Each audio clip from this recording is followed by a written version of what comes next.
नमस्कार, मेरे YouTube channel KS एस्ट्रोविजन में आपका स्वागत है। आज का हमारा एस्ट्रोलॉजी का टॉपिक है कुंडली में मंगल दोष। तो सबसे पहले हम ये जानने की कोशिश करेंगे कि ये मंगल दोष होता क्या है, इसका निर्माण कैसे होता है कुंडली में। हम अपनी कुंडली देख करके कैसे जाने कि हमारी कुंडली में मंगल दोष है या नहीं है। तो आज के इस वीडियो में आपके इन्हीं सारे सवालों के उत्तर मिलने वाले हैं। तो सबसे पहले हम शुरू करते हैं कि मंगल दोष होता क्या है। तो जब भी आपकी कुंडली में आपके first house, fourth house, seventh house, eighth house या ट्वेल्थ हाउस में मंगल विराजमान है, तो इसका मतलब है कि आपकी कुंडली में मंगल दोष लग रहा है। ठीक है, जैसा कि आप इस चार्ट में देख सकते हैं कि इनमें से किसी भी भाव में इसे टैली करके आपकी कुंडली में अगर मंगल बैठा है, प्लेस्ड है बर्थ चार्ट में, तो आपकी कुंडली में मंगल दोष लग रहा है। अब इसका नुकसान क्या होता है? सामान्यतः लोग ये मानते हैं कि कुंडली में अगर मंगल दोष लगा हुआ है तो आपका जीवन जो है, वैवाहिक जीवन, वो सुखमय नहीं होगा और डिवोर्स की स्थिति आ सकती है। ठीक है, अगर ज़्यादा स्ट्रॉन्ग दोष लग रहा है तो इस वजह से इस दोष को बुरा मानते हैं। अब आपको लेकिन विस्तृत रूप से समझने के लिए ये भी समझना होगा कि जीवन में मंगल जो होता है, ठीक है, मंगल का क्या मतलब होता है? शुभ। ठीक है, मंगल यानी कि एक शुभ प्लैनेट है, लेकिन अगर वो गलत उसमें प्रभाव में, अशुभ प्रभाव में बैठ जाए, किसी मेल्फिक प्लैनेट से दृष्ट हो, शत्रु राशि में बैठ जाए, तब उसके प्रभाव जो होते हैं बुरे होने लगते हैं, मिलने लगते हैं, तब वो अशुभ फल देने लगता है ना। तो इस वजह से सारी चीज़ों को भी हमें देखना होता है, समझना होता है, कुछ भी प्रिडिक्शन करने से पूर्व। तो जब भी ये जो मंगल होता है ना, इसको एस्ट्रोलॉजी में करेज, आपकी हिम्मत, साहस, निडरता, आपकी फिजिकल एनर्जी, क्विक एक्शंस, जल्दी तुरंत निर्णय लेने की क्षमता, इन सब चीज़ों से जोड़कर देखा जाता है। हमारे शरीर में जो रक्त का कारक होता है वो भी मंगल होता है। हमारी मसल्स जो होती हैं उनको भी मंगल इंडिकेट करता है। हमारे बॉडी में रेड ब्लड सेल्स जो हैं वो भी मंगल उनको रिप्रेजेंट करता है। तो इन सब चीज़ों का कारक होता है मंगल। प्रायः यह हमने सबने सुना होता है कि ऐसा कहा जाता है लोगों के द्वारा एवं ज्योतिषियों के द्वारा भी कि यदि आपकी कुंडली में मंगल दोष लगा हुआ है तो आपका जो वैवाहिक जीवन है वो नकारात्मक रूप से प्रभावित होगा।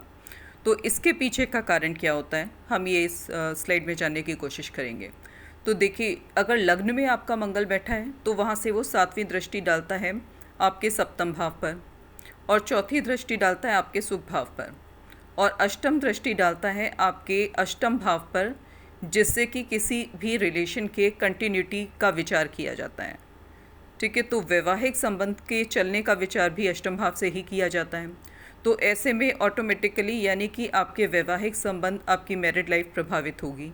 अगर मंगल का जो मंगल दोष है वो आपके मंगल कुंडली में चतुर्थ भाव में बैठा हुआ है, ठीक है, तो चतुर्थ भाव में जो बैठा मंगल होता है वो अपनी चौथी दृष्टि डालता है आपके सप्तम भाव पर। अब जब सप्तम भाव पर मंगल की चौथी दृष्टि पड़ेगी तब भी जो है आपका वैवाहिक जीवन प्रभावित होगा। ठीक है, फिर उसके बाद में अगर मंगल आपके 7वें भाव में बैठा है कुंडली में, तो 7वें भाव में बैठा भी मंगल अगर नकारात्मक रूप से दोष लगा करके बैठा है तो भी आपका वैवाहिक जीवन नकारात्मक रूप से प्रभावित होगा। फिर अगर अष्टम भाव में बैठा हुआ है मंगल अशुभ होकर के, तो तब भी यहाँ पर भी आपका जो मैरिड लाइफ है उसकी कंटिन्यूटी जो है उसके ऊपर क्वेश्चन मार्क लग जाता है। अगर मंगल दोष बना करके बैठा है यानी कि किसी विपरीत शत्रु राशि में बैठा है, ठीक है, तब या अशुभ प्रभाव में है, या फिर आपकी कुंडली में मंगल 12वें भाव में बैठा है तो भी आपकी मैरिड लाइफ को ये स्पॉइल करेगा।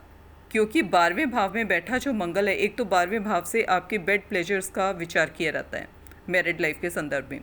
फिर ये 12वें भाव में जो बैठा मंगल है, मंगल के पास, ये तो आप सबको पता ही होगा, मैंने शुरू में भी बताया है कि 3 दृष्टियाँ होती हैं। मंगल अपने स्थान से चौथे, 7वें और 8वें स्थान को पूर्ण दृष्टि से देखता है।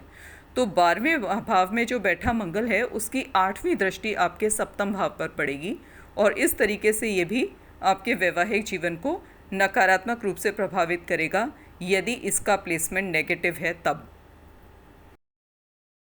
यदि आपकी कुंडली में मंगल दोष लग्न में यानी कि प्रथम भाव में बन रहा है, जहाँ पे लग्न लिखा हुआ है, इसको आप देख सकते हैं चार्ट में, तो अब क्या होगा कि लग्न में बैठा हुआ जो मंगल होता है व्यक्ति को एग्रेसिव बना देता है।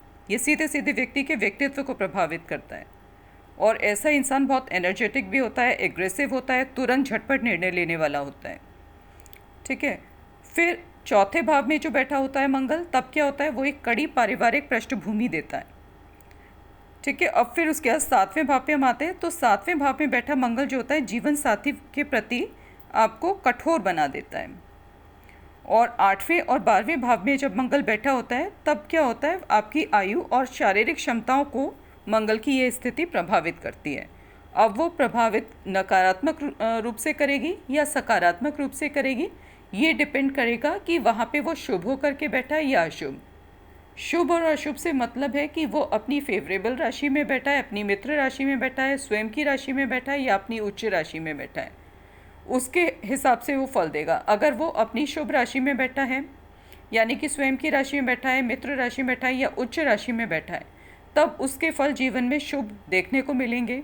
और जब शत्रु राशि में बैठा होगा तब नकारात्मक रिजल्ट मिलेंगे।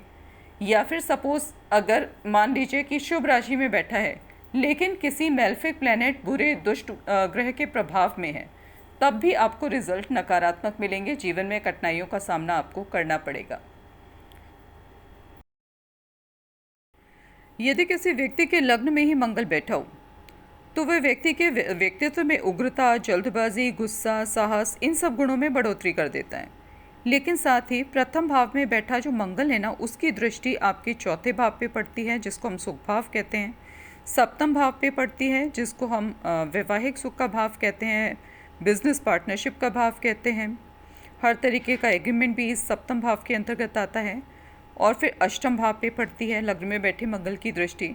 अष्टम भाव से किसी भी रिलेशनशिप की कंटिन्यूटी का भी विचार किया जाता है। तो इस दृष्टि से ये अष्टम भाव बड़ा महत्वपूर्ण हो जाता है। और आयु का विचार भी इस भाव से किया जाता है। ठीक है, तो मंगल का प्लेसमेंट जब अपनी स्वयं की राशि मेष राशि या वृश्चिक राशि या अपनी उच्च की राशि में होता है और केंद्र भावों में होता है, तो इस स्थिति में कुंडली जो है ना वो बड़ी स्ट्रांग बन जाती है। और ऐसा व्यक्ति जो है समाज में एक सफल व्यक्ति के रूप में देखा जाता है। और ये योग जिसकी भी कुंडली में होता है ना, ये योग व्यक्ति को fame, land, properties, authority, courage, valour, great physique, bold attitude, ये सब दे देता है। यदि मंगल आपके लग्न में अपनी स्वयं की राशि मेष राशि में बैठा हो, जिसको हम नंबर 1 से डिनोट करते हैं, तब ये प्लेसमेंट व्यक्ति को करेजियस बनाएगा, एम्बिशियस और शॉर्ट टेम्पर्ड बनाएगा। ऐसा व्यक्ति एक्शन ओरिएंटेड व्यक्ति होगा और अपना कार्य जल्द से जल्द कंप्लीट करने वाला होगा। स्वभाव से कठोर और स्ट्रॉन्ग विल पावर वाला होगा। शारीरिक रूप से एथलेटिक बॉडी होगी उसकी और वो स्ट्रॉन्ग फिजिक वाला होगा। समाज में रेस्पेक्ट प्राप्त करने वाला एवं अपने सोशल स्टेटस को मेंटेन करके चलने वाला व्यक्ति होगा। रिलीजियस होगा। अपनी स्पिरिचुअल पावर से जीवन में आने वाली समस्याओं को सुलझाते हुए सुख की प्राप्ति करने वाला होगा। उसके पास जीवन में सेल्फ ओन रेजिडेंशियल हाउस भी होगा। जीवन साथी की तरफ से लाइफ बहुत सेटिस्फैक्ट्री नहीं होगी, लेकिन फिर भी सब कुछ ठीक ठाक ही रहेगा। He will enjoy sexual pleasures. सप्तम भाव जीवन साथी के साथ साथ बिजनेस का भी भाव होता है और यहाँ इस भाव में सम राशि तुला राशि होने के कारण व्यक्ति को बिजनेस में सफलता एवं प्रोग्रेस के लिए थोड़ी ज़्यादा मेहनत करनी पड़ेगी। लग्न में प्लेस मंगल की 8वीं दृष्टि आपके 8वें भाव पर पड़ेगी, जहाँ मंगल की ही राशि वृश्चिक राशि विद्यमान है। अतः जातक दीर्घायु होगा और उत्तराधिकार यानी कि इनहेरिटेंस का भी इसको बेनिफिट मिलेगा। और जो ऐसा जातक होता है जिसके लग्न में एरीज राशि पड़ी हो और उसमें मंगल भी बैठा हो, तो ये बड़ा उग्र स्वभाव वाला होगा स्वभाव से। और इसका जो काफ़ी तेज़ मिजाज होगा और एरोगेंट होगा, अभिमानी, चंचल प्रकृति का होगा, इंटेलिजेंट होगा और क्लेवर होगा, थोड़ा चालाक और साथ में लेकिन सबका भला करके चलने वाला इंसान होगा ये इंसान। और अपने जीवन में भूमि, भवन, वाहन का ये अच्छा सुख प्राप्त करेगा क्योंकि मंगल की दृष्टि चौथे भाव पर पड़ रही है। और चौथे भाव में कर्क राशि, हालांकि कर्क राशि मंगल की नीच राशि होती है, लेकिन फिर भी मंगल और चंद्रमा आपस में शत्रु नहीं होते हैं। और ऐसे में अगर कुंडली में चंद्रमा जो है कहीं फेवरेबली प्लेस्ड हुआ अपने किसी फेवरेबल साइन में, तब ऐसी दशा में जातक के पास में कई भूमि, भवन, वाहन, इन सब का बहुत अच्छा सुख होगा। एक से ज़्यादा मकान उसके हो सकते हैं, एक से ज़्यादा वाहन उसके पास में होंगे। इस तरीके का सुख उसके पास में अच्छा बड़ी मात्रा में होगा। अतः स्पष्ट ही है कि मंगल जब लग्न में अपनी ही राशि में प्लेस्ड हो तब यह मंगल दोष नहीं बल्कि शुभ स्थितियां बनाता है। लग्न में स्वयं की राशि या उच्च राशि में बैठा हुआ मंगल रोचक नामक महायोग बना देता है, जो कि पंच महापुरुष योग में से एक महत्वपूर्ण योग है। अतः ऐसी स्थिति में मंगल का ये प्लेसमेंट जातक को जीवन में विभिन्न प्रकार के सुख देता हुआ उसके जीवन को उन्नति की तरफ ले जाता है। लेकिन जहाँ तक सप्तम भाव की बात आती है तो इसके सिग्निफिकेशंस को लेकर के जातक को थोड़ी ज़्यादा मेहनत करनी पड़ती है। जीवन साथी से इनको बहुत ज़्यादा लव अफेक्शन नहीं मिल पाता है, बस ये एक थोड़ा सा नेगेटिव पॉइंट है, बाकी सब लाइफ में बहुत परफेक्ट रहता है इनकी में। और अगर कुंडली में शुक्र की स्थिति, उसका प्लेसमेंट, बल इत्यादि सब ठीक है तो डिवोर्स जैसी स्थिति का सामना नहीं करना पड़ता है। और जब हम अष्टम भाव को देखते हैं तो अष्टम भाव में खुद वृश्चिक राशि मंगल की राशि पड़ी हुई है और ऊपर से उस पर मंगल की दृष्टि भी है। और अष्टम भाव से किसी सातवें भाव से जैसे विवाह का विचार किया जाता है तो अष्टम भाव से उस विवाह के उसके आगे चलने का विचार भी किया जाता है, देखा जाता है, कंटिन्यूएशन। तो यहाँ पे जब मंगल का ही घर है वो और मंगल की उस पर दृष्टि भी है तो फिर वो बिगड़ेगा कैसे? तो यानी कि रिलेशन में कंटिन्यूटी को वो दिखा रहा है। छोटी मोटी प्रॉब्लम आ सकती है अगर शुक्र का प्लेसमेंट गड़बड़ है, लेकिन रिश्ता टूटने जैसी स्थिति यहाँ पर नहीं आएगी। अब बात करते हैं मंगल जब लग्न में अपनी दूसरी राशि यानी कि वृश्चिक राशि में बैठा होगा, जिसको हम 8 नंबर से डिनोट करते हैं, तब कैसा फल देगा। तो व्यक्ति ऐसे में क्या होगा, छोटी कदकाठी का होगा, फिजिकली वीक होगा, स्टमक पेन जैसी समस्या उसको हो सकती है, और एरोगेंट होगा, क्रोधी स्वभाव का होगा, शत्रुओं पर विजय प्राप्त करने वाला होगा और समाज में एक प्रभावशाली व्यक्ति के रूप में उसको जाना जाता होगा, इस तरीके का प्रभाव मिलेगा। और चौथा भाव जो है इनका, उसमें शनि का नंबर पड़ा हुआ है, कुंभ राशि।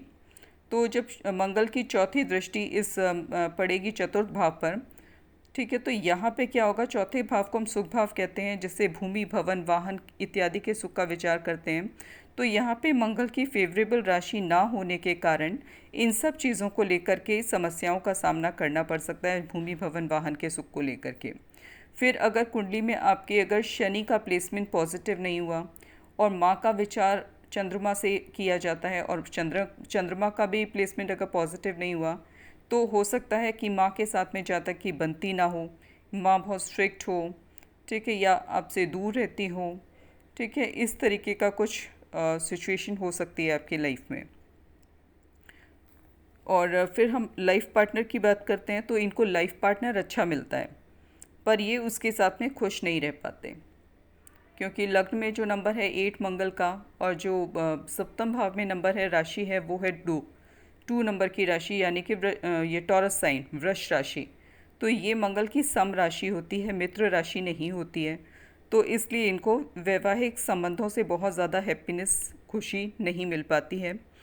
और इस अगर ये बिज़नेस करते हैं तो उसमें भी इनको कठिनाइयों का सामना करना पड़ता है, क्योंकि ये सम राशि है, न्यूट्रल साइन। और सप्तम भाव केवल विवाह का भाव ही नहीं होता है, ये हर तरीके के एग्रीमेंट का भाव भी होता है, पार्टनरशिप का भी भाव होता है और बिज़नेस का भी भाव होता है, ठीक है। तो इन सब चीज़ों से रिलेटेड जो है जातक को सुख की प्राप्ति के लिए ज़्यादा मेहनत करनी होती है अपनी तरफ से, तब जाकर उसके लिए लाभप्रद स्थितियाँ बनती हैं। तो इस चीज़ का इनको ख्याल रखना चाहिए। और ऐसा, लेकिन जो व्यक्ति होता है ना, वो बहुत ज़्यादा हिम्मत वाला, हार्ड वर्किंग, करेजियस होता है और डिसीज़न मेकिंग उसकी बहुत अच्छी होती है, क्योंकि ये वाटर साइन है, वृश्चिक राशि। तो जो भी वाटर साइन होते हैं ना, इनमें पेनिट्रेट करने की कैपेबिलिटी होती है in comparison to other science. तो इसलिए क्या होता है, समस्या को गहराई तक समझने और उसका सॉल्यूशन निकालने की कैपेबिलिटी इनमें ज़बरदस्त होती है। लग्न में बैठे मंगल की यहाँ पे जो सप्तम दृष्टि है वो सप्तम भाव पे पड़ेगी, जहाँ पर के 2 नंबर पड़ा हुआ है। तो 2 नंबर जो होता है टॉरस साइन का होता है, जो कि मंगल का न्यूट्रल साइन है, और यही कारण है कि यहाँ पर थोड़ी इनको लाइफ पार्टनर से हैप्पीनेस कम मिलती है। फिर उसके बाद में मंगल की जो अष्टम दृष्टि है वो पड़ेगी अष्टम भाव पर, जहाँ पर 3 नंबर पड़ा हुआ है, बुध का नंबर। तो यहाँ पर क्या है कि अगर कुंडली में बुध की जो स्थिति है वो पॉजिटिव नहीं हुई तो आयु को लेकर के थोड़ा प्रॉब्लम हो सकती है, ठीक है, क्योंकि जो जेमिनी साइन होता है वो मंगल का शत्रु राशि होती है, मिथुन राशि। हालांकि एनर्जी वाइज हम देखें तो इसका तत्व एयर होता है और मंगल का तत्व अग्नि होता है। तो अग्नि और वायु का यहाँ पर योग हो रहा होता है। तो इसलिए, लेकिन ये उतना शनि की तरीके का स्ट्रॉन्ग प्लेनेट नहीं होता है बुध, इसलिए उतना बड़ा कोई मेजर कॉज नहीं है, लेकिन फिर भी अगर इसका प्लेसमेंट पॉजिटिव होना बहुत ज़रूरी है बुध का। अब सपोज यदि किसी की कुंडली में मंगल जो है लग्न में वो मकर राशि यानी कि कैप्रिकॉर्न साइन में बैठा हो, जिसको हम 10 नंबर से डिनोट करते हैं, तब क्या रिजल्ट मिलेगा? तो ऐसी दशा में क्या होगा, व्यक्ति बहुत ज़्यादा एम्बिशियस होगा, महत्वाकांक्षी होगा और जीवन में बहुत बड़े लक्ष्यों को लेकर के चलने वाला होगा। सेल्फ कंट्रोल पर्सन होगा, किसी अन्य व्यक्ति के ऑर्डर्स को फॉलो करने वाला वो नहीं होगा। Self driven, self motivated, confident, goal oriented, focused होगा। कठिनाइयों पर विजय प्राप्त करने वाला होगा, कठिनाइयों से घबराने वाला नहीं होगा ऐसा व्यक्ति, और हाई अचीवमेंट करने वाला होगा, अपने लिए हाई टारगेट्स लेकर के लाइफ में चलने वाला होगा। दृढ़ निश्चयी होगा, जो एक बार डिसाइड कर लेगा गोल तो उसको पूरा करके रहेगा, और जीवन में संघर्ष करते हुए आगे बढ़ना, कठिनाइयों पर विजय प्राप्त करना, इस तरीके की उसके अंदर टेंडेंसी होगी, उसका स्वभाव ही ऐसा होगा। और वो शांत रहते हुए निरंतर अपने गोल की तरफ ये फोकस्ड रहने वाला व्यक्ति होगा, और अपनी क्षमताओं को लेकर के इनकी समझ भी बहुत अच्छी होती है, और यही कारण है कि लाइफ में ये अपने लिए काफ़ी रियलिस्टिक गोल सेट करते हैं और उसको सफलतापूर्वक पूरा भी करते हैं गोल को, और यही कारण है कि इनको अचीवर्स कहा जाता है।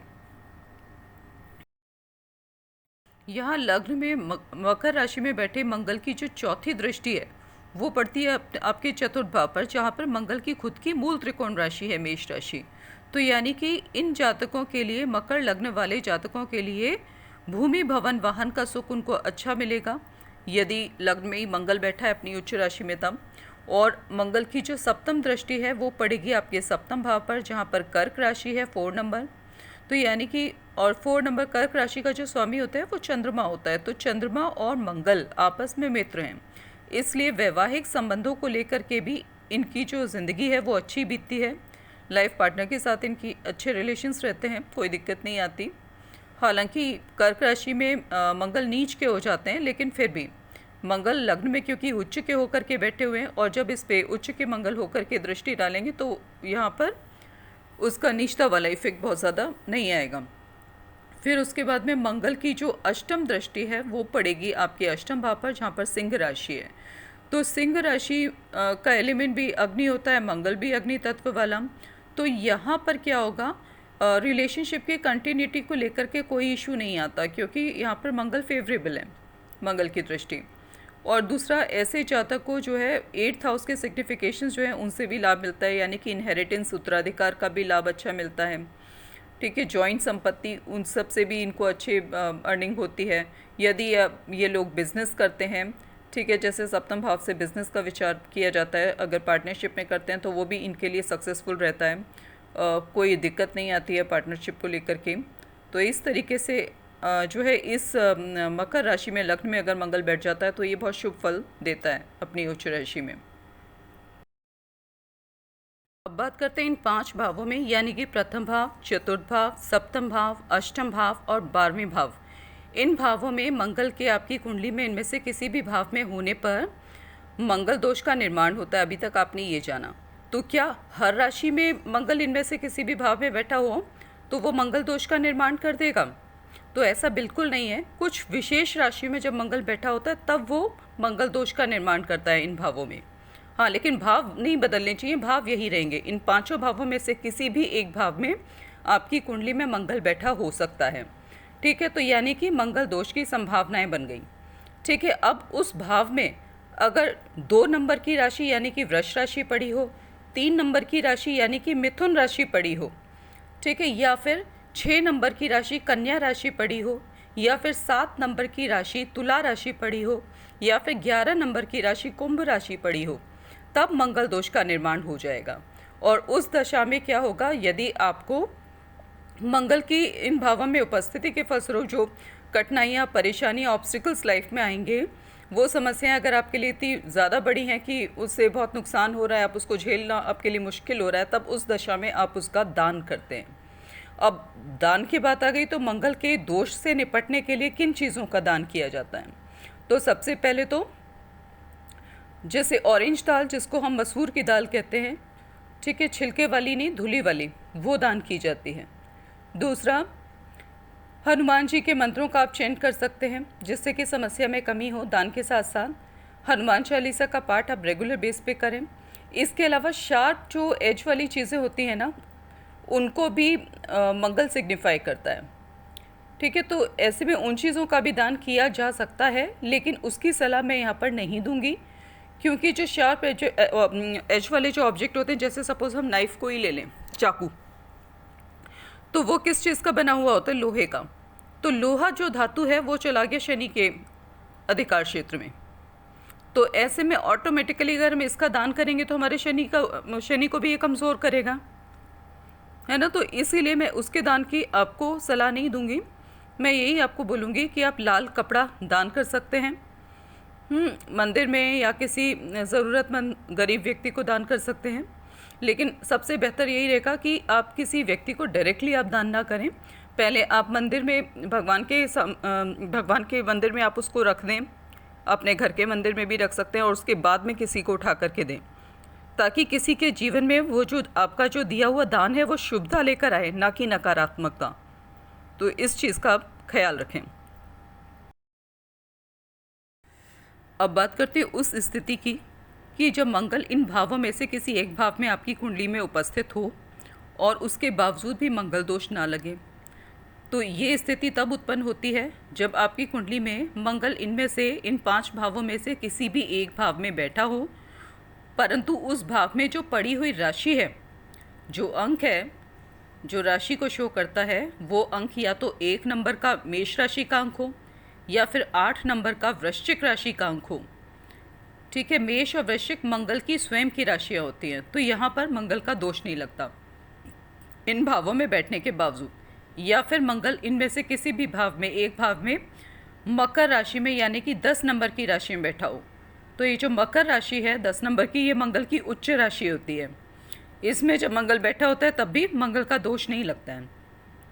या फिर मंगल 4 नंबर की राशि यानी कि कर्क राशि में बैठा हो, या फिर 5 नंबर की राशि सिंह राशि में बैठा हो, तो भी मंगल का दोष नहीं लगता। या फिर मंगल धनु राशि में बैठा हो, यानी कि 9 अंक वाली राशि में बैठा हो, या फिर 12 नंबर की राशि में बैठा हो, यानी कि मीन राशि में, तो तब उस स्थिति में मंगल दोष का निर्माण आपकी कुंडली में इन भावों में मंगल की उपस्थिति होने के बावजूद भी नहीं होता, क्योंकि कर्क, सिंह, धनु, मीन, ये चारों राशियां मंगल की मित्र राशियां होती हैं।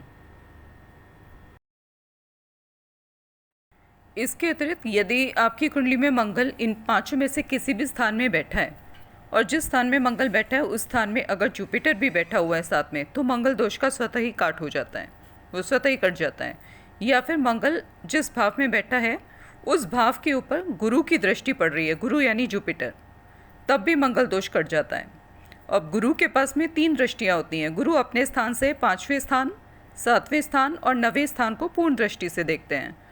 तो जब भी आप मंगल दोष का निर्धारण अपनी कुंडली में करने जाएं, तो इस चीज़ को भी आप ध्यान में रखें। अब बात करते हैं चतुर्थ भाव में बैठे मंगल की, कि चतुर्थ भाव में बैठा जो मंगल है वो कैसा फल देगा। वो मंगल दोष का निर्माण करेगा कि मंगल योग का निर्माण करेगा, उससे जीवन में क्या फल मिलेंगे, शुभता की ओर जाएगा हमारा जीवन या अशुभता की ओर। तो इस चीज़ का निर्धारण कैसे होगा? जैसे जिस चतुर्थ भाव में आपका मंगल पड़ा है उसमें कौन सी राशि पड़ी है, उसके आधार पे हम निर्धारित करेंगे कि हमें जीवन में उससे शुभ फलों की प्राप्ति होगी या अशुभ फलों की। तो यदि आपके चौथे भाव में मंगल की स्वराशि मेष या वृश्चिक पड़ी है, मेष और वृश्चिक राशि को किस नंबर से डिनोट करते हैं? 1 और 8 नंबर से। तो अगर आपके चौथे भाव में 1 नंबर पड़ा है या 8 नंबर पड़ा है, तो 1 नंबर का मतलब होता है मेष राशि और 8 नंबर का मतलब होता है वृश्चिक राशि। या फिर 10 नंबर पड़ा है, 10 नंबर होता है मकर राशि, तो और मकर राशि जो होती है वो मंगल की उच्च राशि होती है। या फिर मंगल की मित्र राशियाँ, अगर इस चौथे भाव में 5 नंबर पड़ा है तो यानी कि लियो साइन हो गया, सिंह राशि हो गई। 9 नंबर पड़ा है तो धनु राशि हो गई। 12 नंबर पड़ा है तो मीन राशि हुई। तो अगर इनमें से कोई नंबर पड़ा है तो उस स्थिति में मंगल दोष नहीं लगता, वरन जीवन में शुभ प्रभाव देखने को मिलते हैं। चौथे भाव को ज्योतिष में सुख भाव कहा जाता है। भूमि, भवन, वाहन, माँ, मातृभूमि, lifestyle, domestic affairs, wealth, family, real estate, वर्तमान निवास स्थान इत्यादि जो चीज़ें हैं उनका विचार चतुर्थ भाव से किया जाता है। तो चौथे भाव में मंगल यदि शुभ स्थिति में है, फेवरेबल साइन में है, यानी कि अपने, तब जीवन में जातक को भूमि, भवन, वाहन, माँ का, इन सब से सुख मिलता है, माँ का सुख भी अच्छा मिलता है। ठीक है। और अगर इसी भाव में मंगल अगर शत्रु राशि में बैठा हो, ठीक है, अपने किसी भी अनफेवरेबल साइन में बैठा हो, तब इन्हीं चीज़ों को प्राप्त करने के लिए, इन्हीं सुखों की प्राप्ति के लिए व्यक्ति को जीवन में कड़ा संघर्ष करना पड़ता है, बहुत कठिनाइयों का सामना करना पड़ता है। ठीक है। और चौथे भाव में जो बैठा मंगल है, ये एक कठोर पारिवारिक पृष्ठभूमि को भी शो करता है। बच्चे की माँ बड़ी स्ट्रिक्ट होगी, या बच्चा नहीं कोई बड़ा भी है तो ऐसे व्यक्ति की माँ बहुत स्ट्रिक्ट होंगी। और फोर्थ भाव में अनफेवरेबल साइन में बैठा मंगल व्यक्ति में अनवांटेड डिज़ायर्स को जन्म देता है, एग्रेशन को जन्म देता है, व्यक्ति को शॉर्ट टेम्पर्ड बना देता है, और लैक ऑफ सफिशिएंट नॉलेज इसको भी शो करता है। और ऐसा व्यक्ति जो है वो हालात के अकॉर्डिंग अपने आप को जो है ढाल नहीं पाता। ठीक है। और व्यक्ति को जो उसका बिहेवियर है ना वो भी बहुत ज़्यादा ईगोइस्टिक होता है, और इसी के कारण उसके रिलेशंस बुरे तरीके से प्रभावित होने लगते हैं, और उसके सभी रिलेशंस में कॉन्फ्लिक्ट की स्थिति भी देखने को मिलती है। विशेष रूप से यदि मंगल चतुर्थ भाव में अपनी नीच राशि में बैठा हो, तब भी शत्रु राशि में तो डिफ़िकल्टीज देगा, और नीच राशि में बैठा तो कॉन्फ्लिक्ट वाली सिचुएशन दे देगा। नीच राशि कौन सी होती है? कर्क राशि होती है मंगल की नीच राशि, जिसको हम 4 नंबर से डिनोट करते हैं। फिर स्ट्रेस और एंजाइटी इनके डाउनफॉल का मेन कारण होता है। अगर चौथे घर में बैठा मंगल जो है वो अशुभ फल दे रहा होता है, यानी कि अपने अनफेवरेबल साइन में होता है, तो व्यक्ति के डाउनफॉल का जो कारण है ना वो उसका स्ट्रेस और एंजाइटी के कारण ऐसा होता है। और हालांकि चौथे भाव में बैठे मंगल के कारण व्यक्ति को समाज में एक साहसी, एक करेजियस व्यक्ति के रूप में, एक बोल्ड व्यक्ति के रूप में जाना जाता है, लेकिन फिर भी उसकी अंडरस्टैंडिंग की कमी के कारण वो वीक रहता है, बहुत अच्छा अपने कार्य का प्रदर्शन नहीं कर पाता है। और फोर्थ भाव में बैठा जो मंगल है वो व्यक्ति की जो फाइनेंशियल कंडीशन है ना उसको भी प्रभावित करता है, क्योंकि चौथे भाव में बैठे मंगल की 8वीं दृष्टि आपके इनकम हाउस पर पड़ती है। और ऐसा व्यक्ति यह कई बार अगर स्टॉक मार्केट में डील करता है या बिज़नेस करता है, तब उसके लिए क्या होता है कि इन सब चीज़ों से नुकसान की संभावना बहुत ज़्यादा बढ़ जाती है। उसको अपना हर काम बहुत सोच समझ के करना चाहिए, प्रॉपर एनालिसिस करके।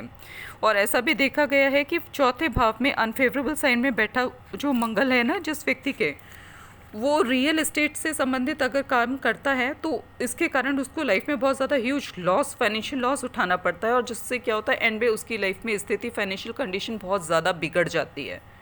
तो इसलिए अगर ऐसी किसी की स्थिति है, वो बिज़नेस करता है, कुछ भी करता है, तो अपने नाम पे ना करके या तो अपनी वाइफ के नाम पे करे या अपने बच्चों के नाम पर करे, तो उसके लिए ठीक रहेगा।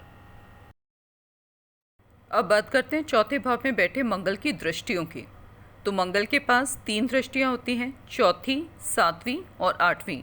तो चौथे भाव में बैठा जो मंगल है वो अपने स्थान से उसकी चौथी दृष्टि पड़ेगी आपके सप्तम भाव पर, और 7वीं दृष्टि पड़ेगी कर्म भाव पर, 10th हाउस पर, और जो उसकी 8वीं दृष्टि है वो पड़ेगी आपके इनकम हाउस पर, यानी कि 11th हाउस पर। तो ऐसे में क्या होगा, इसकी दृष्टियों के से हमें लाभ मिलेगा कि हानि मिलेगी उन भावों से, ये हम कैसे निर्धारित करेंगे? वो हम ऐसे निर्धारित करेंगे कि अगर जो सप्तम भाव है जहाँ पे मंगल की चौथी दृष्टि पड़ी है, अगर उसमें मंगल का कोई फेवरेबल साइन पड़ा हुआ है तो शुभ प्रभावों की प्राप्ति होगी। ठीक है, वैवाहिक जीवन में कोई कठिनाई नहीं आएगी। सपोज़ अगर यहाँ पे चौथे भाव में आपके मंगल है, ठीक है, और आपका जो सप्तम भाव है इसमें आपके पड़ी हुई है राशि, या तो यही पड़ी हुई है मंगल की एरीज राशि पड़ी है, वृश्चिक पड़ी है, सिंह राशि पड़ी हुई है, या फिर धनु राशि पड़ी है, मीन राशि पड़ी है, तो उस दशा में क्या होगा कि वैवाहिक जीवन में कोई कठिनाई विशेष ये नहीं देगा।